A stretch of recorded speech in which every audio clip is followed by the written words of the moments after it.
Executive consultants, you're welcome. In our previous video, we saw how to create a company under QuickBooks, and today we are going to familiarize ourselves with the dashboard, and then we'll also look at the preferences, which is a very important thing when it comes to QuickBooks, because you need to know, you need to set a few preferences for your company, and that would only be able if you access the taskbar, and you'll be able to do that. So where do we find the preferences?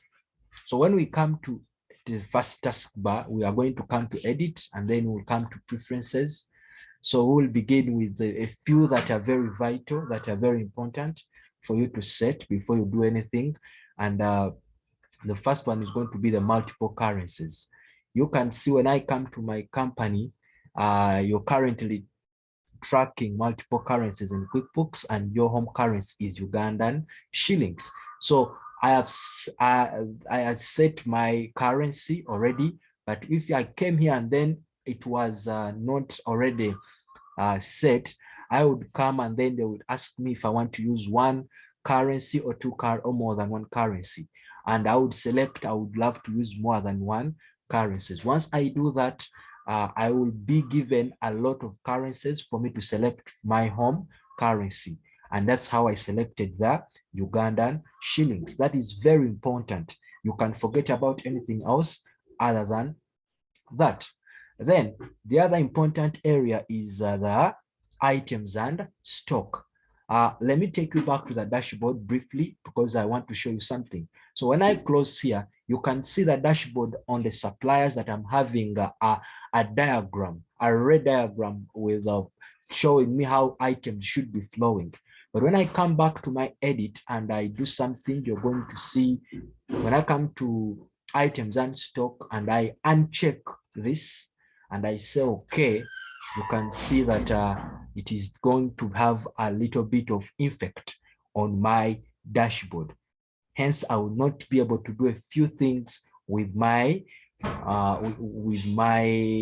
system. So it is very important for you to be in a position to make a few preferences for your company.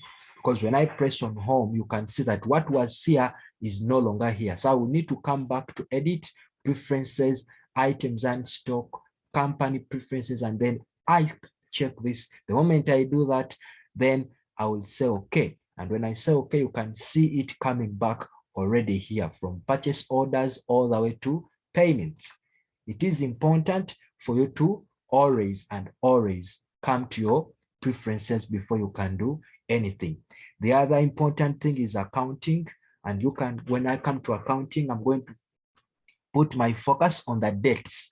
It is important for you to leave the dates checked, because if I uncheck this and I make a transaction 90 days past, I will not be notified, and I will continue making transactions. And when it comes to probably auditing my farm records, they will find it challenging, because they will find a date that is 90 days past or 3 months past the date I start my financial books. And the same thing applies when it comes to the future dates. So it is important for you to maintain the warnings such that you are always warned when you put in a date that is before or a date that is in the future.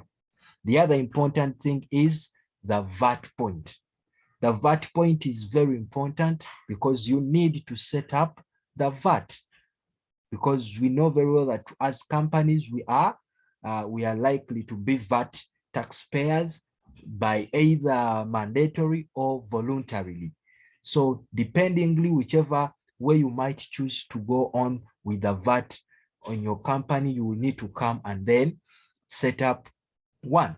So how do you set up one? You simply come here and then you put the percentage. For example, if we had changed, if Uganda's VAT standard rate changes from 18% to probably some other percentage, let's say 20%, you would put a 20% there. And then once that is done, you would select the taxable and then you would say, okay. So, but because we know that ours is 18, so I will come and I select 18%, and I also do the same for the customers and the suppliers.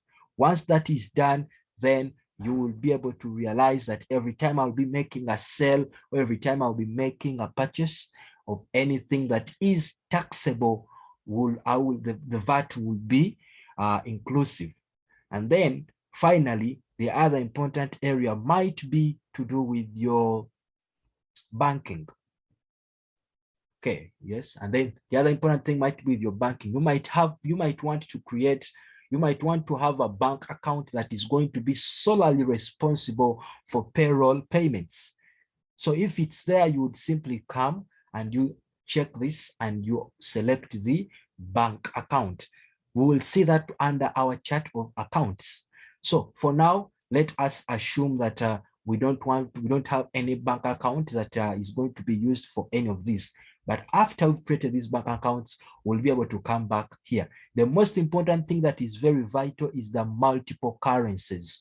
You can ignore the rest, and then you do them as you're working out. But the multiple currencies is very important, because now that I've selected Ugandan shillings, I cannot select another home currency other than Uganda shillings. So once that is done, we have set up a few basic and very important preferences in our company. The other thing that we might need to be familiarized ourselves with is the dashboard. The dashboard has 5 sections: the suppliers, the customers, the employees, the company, and the backing.